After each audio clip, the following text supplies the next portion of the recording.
الحمد لله رب العالمين والعاقبة للمتقين ولا عدوان إلا على الظالمين وأشهد أن لا إله إلا الله وحده لا شريك له وأشهد أن محمدا عبده ورسوله أما بعد السلام عليكم ورحمة الله وبركاته les frères et sœurs. On continue toujours notre série sur les bienfaits des pays d'islam. La série Fa'amma bi ni'mati rabbika fahaddith, quant au bienfait de ton Seigneur, proclame-le. Donc le bienfait dont on va parler aujourd'hui, c'est le bienfait d'avoir des gouverneurs musulmans. Le fait qu'Allah Azza wa Jal nous a permis d'avoir des pays et d'avoir des dirigeants musulmans à notre tête. Ça est un grand bienfait. Regardez les pays aujourd'hui qui ont été éprouvés par des épreuves et qui sont privés de gouverneurs. Comment c'est le chaos, comment c'est l'insécurité, la guerre, les viols, la famine. Voilà, hawla wa la quwwata illa billah. On demande à Allah qu'il réconcilie les musulmans chez lesquels il y a des conflits, notamment au Soudan, qui ramène la sécurité, la paix, l'apaisement, la foi, les bonnes œuvres. Et regarde également les pays, subhanallah, où les gouverneurs ne sont pas des musulmans. Donc, alhamdulillah, on est dans des pays musulmans et les gouverneurs sont des musulmans, alhamdulillah, ils font des efforts pour justement que les gens puissent adorer Allah sans lui donner aucun associé.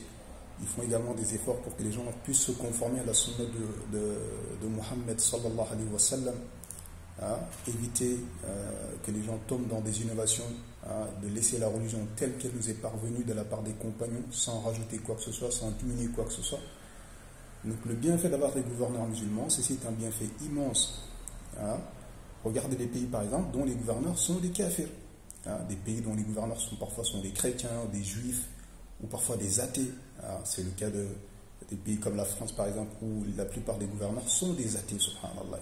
Ils combattent l'islam, ils combattent le tawhid, ils propagent le shirk, la mécréance, la débauche, l'homosexualité, la fornication, le riba. Tous les maux du monde sont réunis chez ces gens-là. Pourquoi? Parce qu'ils ont des dirigeants, subhanallah, qui sont des kafirs. Et pareil, qui n'ont aucune miséricorde envers leur population, qui leur met des taxes énormes, qui les empêchent quasiment de se débrouiller, de s'en sortir, et qui font des lois quasiment en faveur de leurs copains qui sont riches, des banquiers, etc., etc. Donc, alhamdulillah, on est dans des pays d'islam et nous avons les gouvernants musulmans qui craignent Allah, qui font des efforts énormes.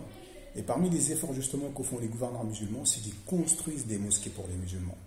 Et c'est un grand bienfait d'avoir des mosquées. Ils construisent des mosquées très très grandes. Il y a de la place pour tout le monde. Les mosquées sont très très belles. Alhamdulillah, il y a des tapis. Il y a tout ce qu'il faut, alhamdulillah. Parfois des ventilateurs, parfois des clims quand il fait chaud.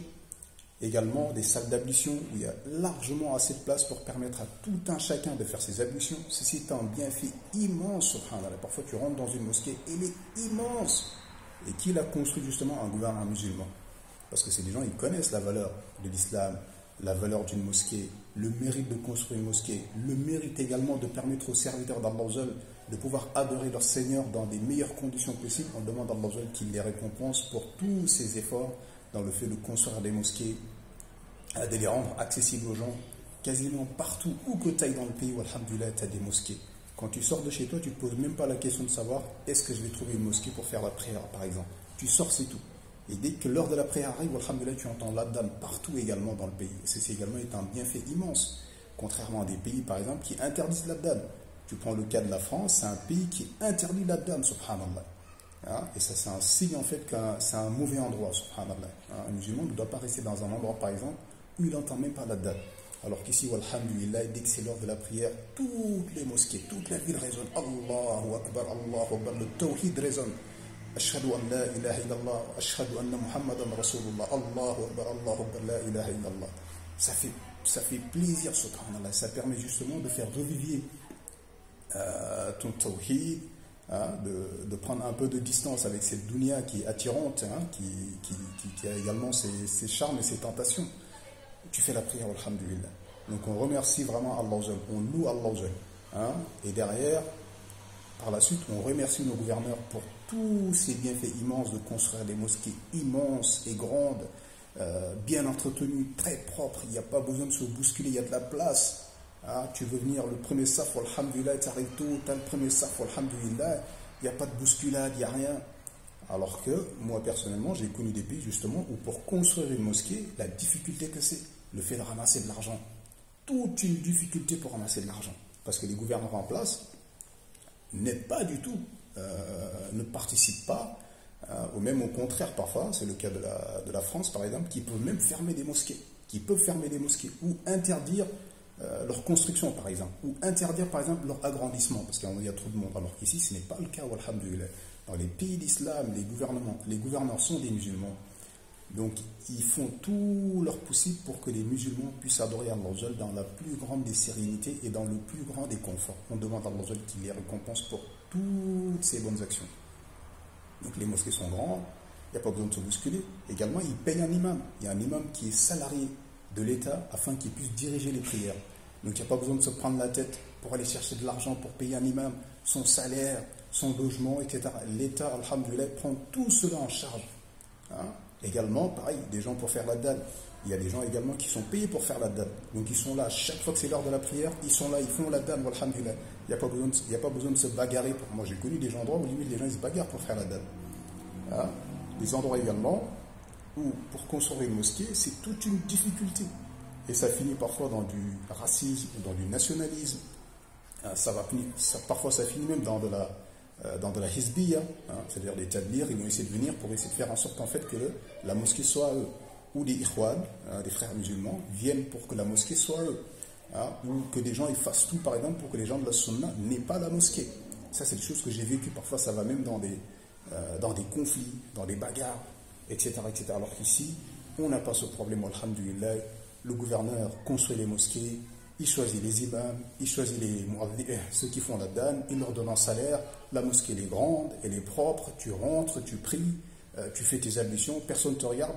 Hein? Moi j'ai vu des endroits justement où ils disent mais pourquoi les gens qui ne payent pas viennent faire la prière dans la mosquée? Ça c'est des choses que tu ne verras pas dans les pays d'islam, alhamdulillah. Un tel n'écoutise pas, il ne doit pas venir prier, un tel n'écoutise pas, tiens on va faire un discours pour humilier les gens qui ne payent pas. Non, barakallahu fikum. Ça c'est la maison d'Allah.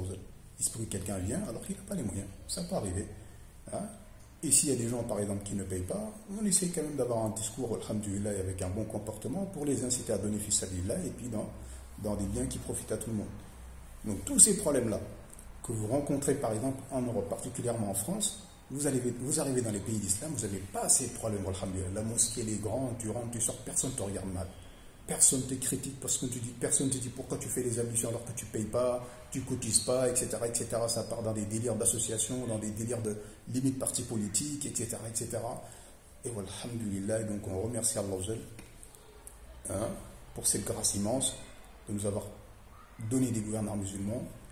On remercie également nos gouverneurs pour ce bienfait immense. On invoque en leur faveur afin qu'Allah leur donne plus de réussite dans ce qu'il aime et agrée, qu'il les assiste dans leur mission, qui est de propager l'islam, de défendre l'islam, de permettre aux musulmans d'adorer leur Seigneur de la meilleure des façons. Et moi personnellement je suis au Maroc, donc voilà, j'invoque en faveur du roi et à l'ensemble de ceux qui travaillent avec lui, afin qu'Allah les récompense pour tous ces bienfaits qu'ils mettent à disposition des musulmans, et également qu'ils les assistent, qu'ils les soutiennent dans leur mission, parce que malheureusement, forcément, un pays a des ennemis, donc c'est des choses il faut être conscient de cela. Donc on demande à Allah qui préserve le roi, de même que ses ministres, et l'ensemble des gens qui travaillent pour lui, et qu'il éloigne des dirigeants tous les mauvais conseillers, hein, qu'il fait en sorte que des bons conseillers soient à leur côté, hein, qu'il éloigne de toute personne qui a des mauvaises intentions et qui est un mauvais conseiller, et qu'il regroupe autour d'eux que des gens bien, alhamdulillah, des gens qui ont de la science, de la piété, qui craignent Allah, qui prennent des bonnes décisions pour l'ensemble du pays. Hein. On demande à Allah qu'il les récompense, qu'il les assiste, qu'il les soutienne et qu'il augmente le bien dans le pays à travers eux. Et هذا والله أعلم وصلى الله وسلم على نبينا محمد وعلى آله وصحبه أجمعين سبحان ربك رب العزة عما يصفون والسلام على المرسلين والحمد لله رب العالمين.